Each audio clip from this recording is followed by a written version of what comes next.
প্রস্তাবিত জাতীয় পানি নীতি ২০২৫ চূড়ান্ত করার লক্ষ্যে রাজধানীতে অনুষ্ঠিত হল গণশুনানি ও মতবিনিময় কর্মশালা। বিকেলে ওয়ারপো ভবনে আয়োজিত এই সভায় পানি সম্পদ পরিকল্পনা সংস্থার মহাপরিচালক মোহাম্মদ লুৎফুর রহমানের সভাপতিত্বে পানি বিশেষজ্ঞ ও নদী আন্দোলনের কর্মীরা তাদের সুচিন্তিত মতামত তুলে ধরেন। অনুষ্ঠানে দ্বিতীয় পর্বে উন্মোচন করা হয় নদী ও পানি বিষয়ে সচেতনতামূলক বই নদী কাহন। বইটির সম্পাদনা করেন বাংলাদেশ রিভার ফাউন্ডেশনের চেয়ারম্যান মোহাম্মদ মনির হোসেন। নদী কাহন বইটির সম্পাদক ও বাংলাদেশ রিভার ফাউন্ডেশনের চেয়ারম্যান মনির হোসেন বলেন, নদী বাঁচলেই বাংলাদেশ বাঁচবে।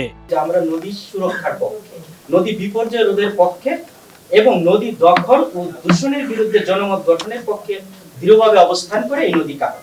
আমরা বিশ্বাস করি নদী আমাদের মা, মাতৃভূমি ও মাতৃভাষার মতোই চেতনায় অভিন্ন।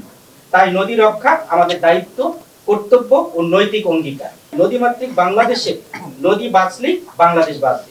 কর্মশালায় বক্তারা বলেন, শুধু প্রস্তাবনা না দিয়ে বাস্তবায়ন জরুরি। বলেন, যেসব প্রতিষ্ঠান নদী দখল করে পানির ব্যবসা করছে তাদের বিরুদ্ধে সরকারের কঠোর হতে হবে। বাংলাদেশের কোনো না কোনো পত্রিকায় একটা নদী দখলের খবর আছে, একটা নদী দখল দূষণের খবর আছে, একটা জলাধার ভরাটের খবর আছে। এটা একটা নতুন ব্যাপার। আমি জানি না যে এই পানি নীতি প্রণয়ন যদি না হয় তাহলে কি এগুলো বন্ধ করা হবে না। আমার কাছে এটা প্রশ্ন। পদ্মা সেতু, মেট্রো রেল এবং এলিভেটেড এক্সপ্রেসওয়ে নির্মাণের গর্বিত অংশীদার বসুন্ধরা সিমেন্ট। পানি সংকটে আমরা ভুগছি। পানি থাকার কথা অ্যাভেলেবেল, নদীমাতৃক দেশের পানি, সেই পানিটি আমরা কিনে খাচ্ছি একটা বোতল পানি।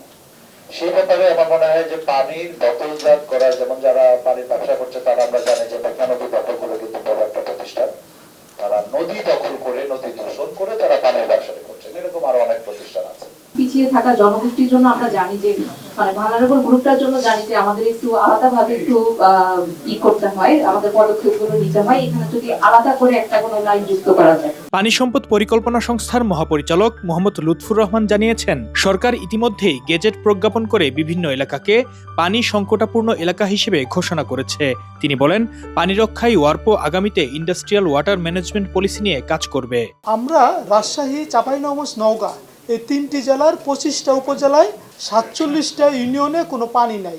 40টা, আমরা 47টাকে বলছি অতি উচ্চ পানি সংকটাপন্ন, 40টা ইউনিয়ন হলো উচ্চ সংকটাপন্ন, 66টা ইউনিয়ন হলো মধ্যম সংকটাপন্ন।